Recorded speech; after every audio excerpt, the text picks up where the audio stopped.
have these things now called drag screens. A lot of screens today feel like maybe 30 years ago they would have been a foul. So, hey, I always say, BA, officiating in this league with the speed and the skill is really, really difficult. And it's Cardinal missing. Memphis leading by 9. Pass to Aldama. Back to Bain. Fires for 3. Hey, now 5 for 8. Shooting a pretty good percentage right now. Well, this guy flat out carrying the load for them offensively. He is taking and making good shots. What a terrific job. Edie's checked in for Aldama. A look now at the leaderboard to see which teams had the toughest defenses this past season. Brooklyn, second. They made life hard on opponents. One of the best defenses in the NBA last year. Well, that's a nice play. You've got to read the situation and go to your floater game when necessary.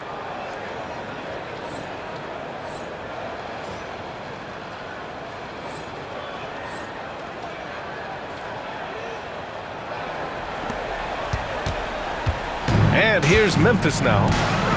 They're on a 17-7 run. Morant with the slam! Oh, putting on a show for the fans. Morant's skills making it look like a circus in here. There's the AT&T 5G Slam Cam, capturing the moment. Sharp a screen on Jackson. Here's P. Oh, and he blocks it off the glass. Wow! 5-second differential between the shot clock and game clock. They get it again. Kicks it out to Bain. Pass to Jackson. Clock at 6. Fires the 3. Jackson can't get it to go. Here's P.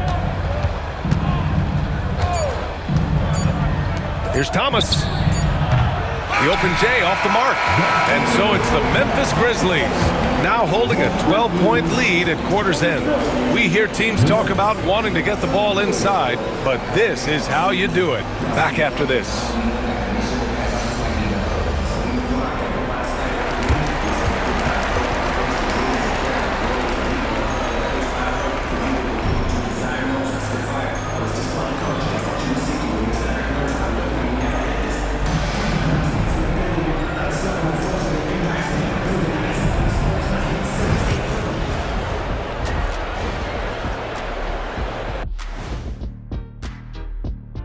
Thanks for tuning in. Welcome.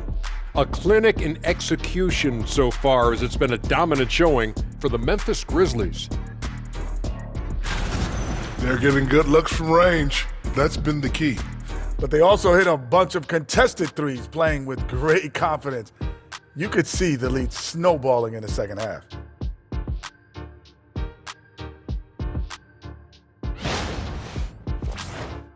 All right, guys, time to see what the fans are saying on social media. All right, guys, Moto Man Trifecta wants to know, when I'm playing 2K as Shaq, why can't I hit free throws even when I green them? Shaq, care to respond? Nope. All those social media questions, Ernie, and you had to choose that one? Man, that's cold. That is cold. Hey, I gotta have some fun up here, too. And that is going to do it for us. Let's get back to some second half action with Brian Anderson and company.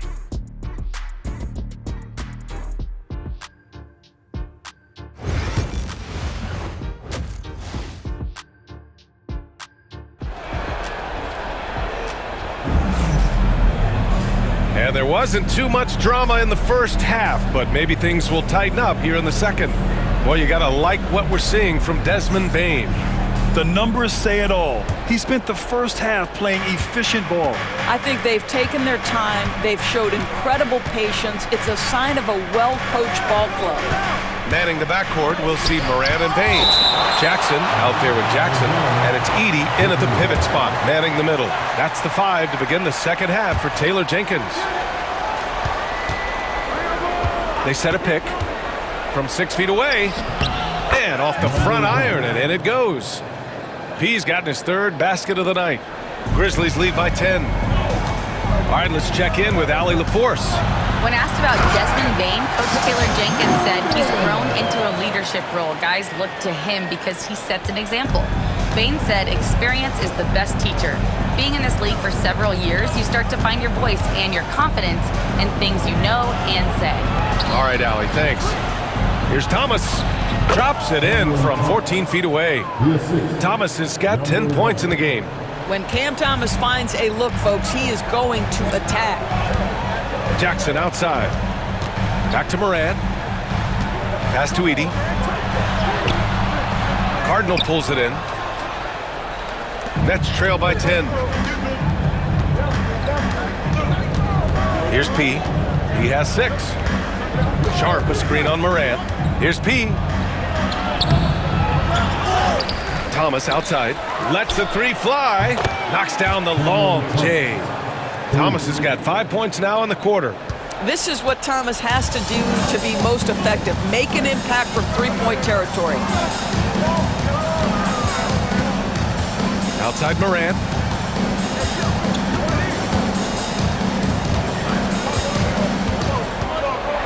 And one thing that Morant has always been elite at, finding a seam in a defense and getting to the rim, Grant. Yeah, any crack allows him to get inside. And as good as anyone at splitting a double, which he sees a lot of. So once inside, he can finish with authority or kick it out to a shooter. And several years ago, the NBA introduced the Supermax. How do you think it's worked out, Doris? Yeah, I think every decision, Brian, that the league makes is trying to make sure that everybody has an equal opportunity for a championship. This particular implementation has made it easier for small market teams to retain their stars. And think about it.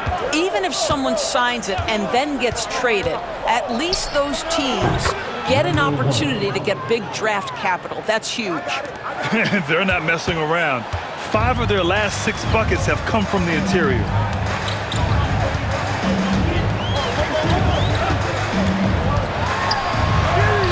Morant fights through contact inside.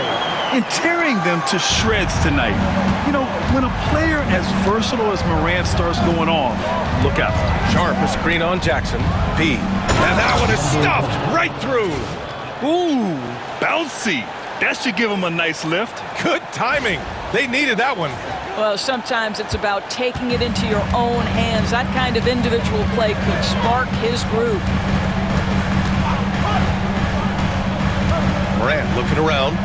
Here's Bain. Brooklyn pulls it in. They'll be hosting Toronto for their next one. It'll be a quick stopover at home before they have to get back out on the road.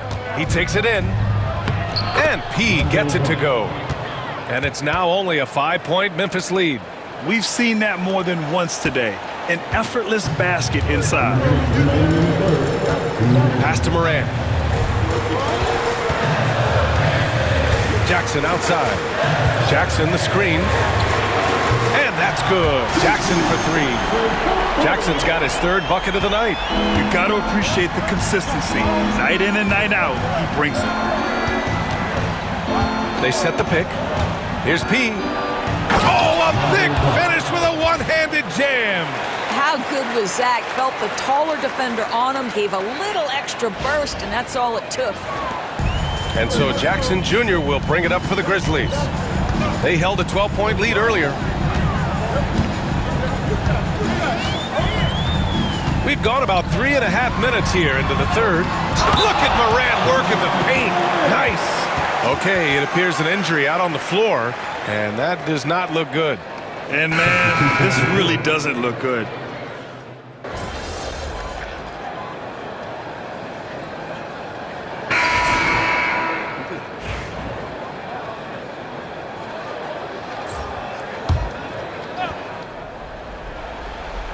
On the floor for the Nets, we've got Cameron Johnson, Cam Thomas out there with Sharp, and it's Cardinal in at the 4.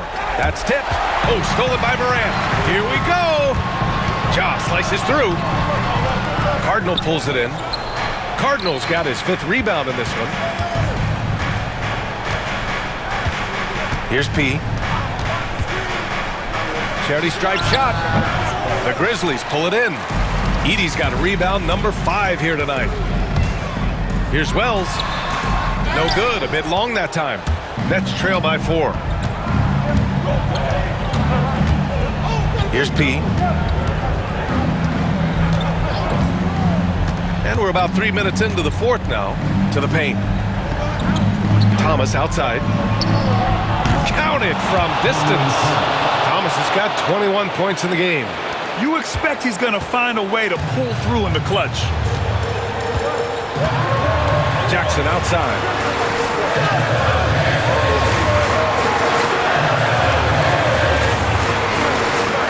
Pass to Edie. Jackson outside. And again it's Memphis missing. Brooklyn shooting it with confidence. 54% so far. Here's P. Defended by Jackson. P passes to Johnson. Here's P. Just 5 on the clock.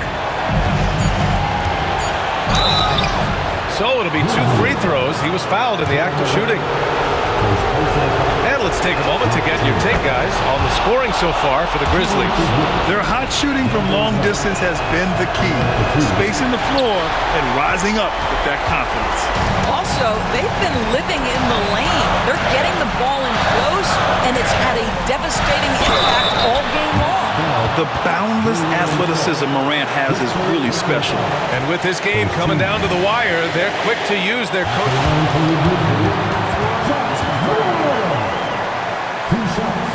This would slow the action down.